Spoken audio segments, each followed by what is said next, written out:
আসসালামু আলাইকুম। কেমন আছেন সবাই? আশা করি ভালো আছেন। আলহামদুলিল্লাহ আমি অনেক ভালো আছি। তো আজকে আমার একটা বুকিং ছিল, যেই কারণে আমি দুপুরবেলায় খাওয়া-দাওয়া শেষ করি। তাড়াতাড়ি করে তাদের বাসায় চলে যাই বিকজ বাহিরের ওয়েদার খুবই খারাপ। তো গিয়েই আমি তাদের বাসাটা একটু ঘুরে দেখছিলাম অ্যান্ড তারপরে আমি মেহেদি দেওয়া স্টার্ট করে দেই। আর আমি এই মেহেদি দেওয়ার সময় ওইভাবে কোনো ক্লিপ নিতে পারি নাই, কারণ অনেক তাড়াহুড়ায় ছিলাম, প্লাস ওইভাবে মনেও ছিল না। বাট তারপর এই পিচ্চি বাচ্চাটা দেবে বলছিল মেহেদি, এর জন্য ভাবলাম যে ওরটা একটুখানি ক্লিপ নেই।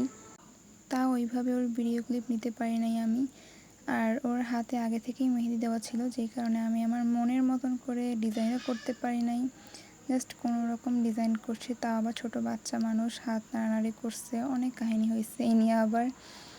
তো অবশেষে ওর 2 হাত কমপ্লিট করলাম অ্যান্ড এখানে আমার হাতের অবস্থা দেখো, লাল হয়ে গেছে আমার হাত পুরো। তো কি আর করার, একটু তো কষ্ট করতেই হবে, তাই না?